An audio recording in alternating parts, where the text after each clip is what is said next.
Life has a strange way of connecting broken pieces, sometimes weaving them together into something more beautiful than they were before. When Ethan Walker, a 42-year-old tech CEO, pulled his black sedan to the side of the road one rainy evening, he thought he was just helping a stranger in need. What he didn't know was that this one act of kindness would unravel secrets from his past, stir up old wounds, and challenge everything he believed about forgiveness, family, and love.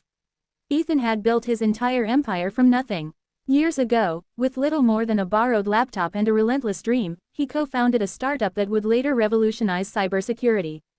But as success came, so did betrayal.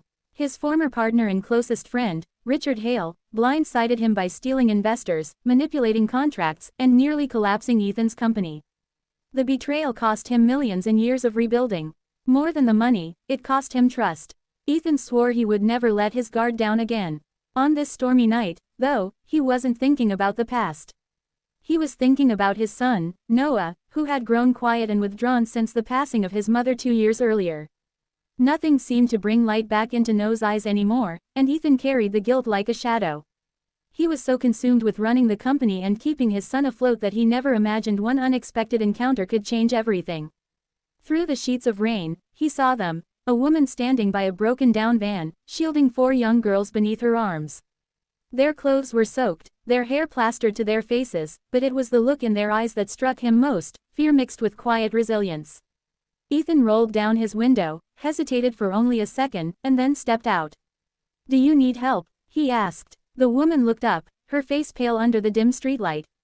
"The van died. We don't really have anywhere to go." Her voice carried exhaustion, the kind that comes from too many battles fought alone. Without a second thought, Ethan offered them warmth, food, and a place to stay for the night. He told himself it was temporary, just a gesture of human decency. But when the girls curled up on the couches of his modern yet lonely house, when laughter echoed faintly through halls that had long been silent, Ethan felt something he hadn't in years: life. Over the days that followed, Noah bonded with the girls, especially the youngest, who insisted on sharing her crayons with him. For the first time since his mother's death, Noah laughed. It was small, fleeting, but Ethan noticed. He began to see how much healing could come from companionship, from the simple presence of others who carried their own scars. But then came the revelation, like a slow-burning fuse reaching its explosion. The woman's name was Claire. At first, Ethan only knew fragments. She had left a painful marriage, she had been struggling to keep her daughters safe, and she wanted nothing more than to give them a chance at a better life. But when Ethan finally pieced together her full story, his world shifted beneath him. Claire wasn't just any woman. She was the ex-wife of Richard Hale, his former partner, his rival, the man who nearly destroyed his career. The realization left Ethan reeling. Was this fate's cruel joke? The woman who brought laughter back into his home was tied to the man who had once stolen everything from him. His first instinct was to push her away, to protect himself and his son from being pulled back into Richard's orbit. But when he looked at Claire's daughters, when he saw the way they held onto each other, he knew this was not about business. This was about humanity. Yet the world has a way of finding cracks in even the strongest walls. News spread quickly. A CEO sheltering the ex-wife of his rival. The media pounced, painting the story as scandal, as revenge, as a twisted narrative of power and manipulation. Reporters camped outside Ethan's house, demanding statements. Board members whispered about reputational risks. Investors called in panic. Ethan stood at a crossroads. If he distanced himself from Claire, the noise would quiet. His company, his legacy, his carefully rebuilt empire would remain untarnished. But if he chose to stand beside her, he risked not only his fortune but also becoming the target of Richard's wrath once more. It was Noah who gave him the answer without even meaning to.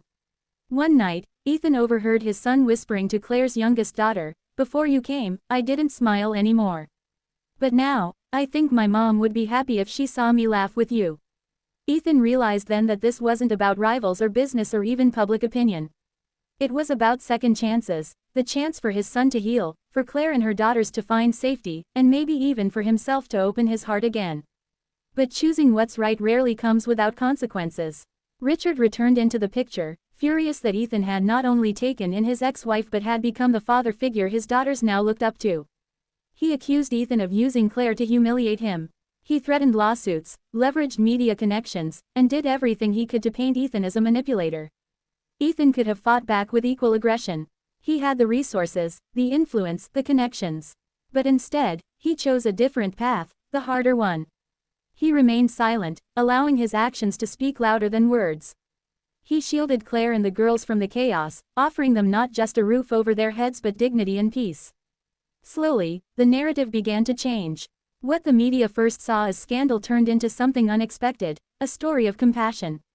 Reporters who had once camped outside his house began telling a different story, the story of a man who opened his home not for profit, not for power, but for kindness. Public opinion shifted, and instead of criticism, Ethan began to receive letters from families, from children, from people who had been touched by the courage it takes to care when the world tells you to look away. Through it all, Ethan discovered that forgiveness doesn't mean forgetting the pain someone caused. It means choosing not to let that pain dictate your future. Richard's betrayal had shaped years of Ethan's life, but now, Ethan refused to let it define his legacy. His true legacy wasn't his company, or his wealth, or the empire he had built brick by brick. It was the lives he touched, the hearts he helped heal, and the love he allowed back into his own home. Claire, too, found her strength again. No longer the woman broken by years of fear and silence, she began to rebuild herself alongside Ethan. She found work, she enrolled her daughters in school, and she began to smile in ways that suggested freedom was no longer just a dream but a reality. As for Ethan and Claire, their bond grew not from romance at first but from shared resilience, from nights spent sitting at the kitchen table helping children with homework, from quiet moments where two wounded souls realized they were no longer alone. Love, when it finally arrived, was not fireworks or grand declarations. It was steady, patient, like rain soaking into dry earth. In the end, Ethan made peace with the past not by erasing it, but by proving that the future could be written differently. He didn't just save a woman and her children that night on the rainy road, he saved himself, his son, and perhaps even the belief that kindness still has the power to change lives. And maybe that's what makes this story more than just drama, more than just a clash between rivals. It's a reminder that the choices we make in the quiet moments, the choice to stop, to help, to love despite the risk, are the choices that shape who we truly are. So when the world asks what matters more, your pride, your wealth, your legacy, or the simple act of doing what's right, Ethan's answer will always remain the same: kindness, no matter the cost. Because sometimes, the family you choose out of compassion becomes the greatest victory of all.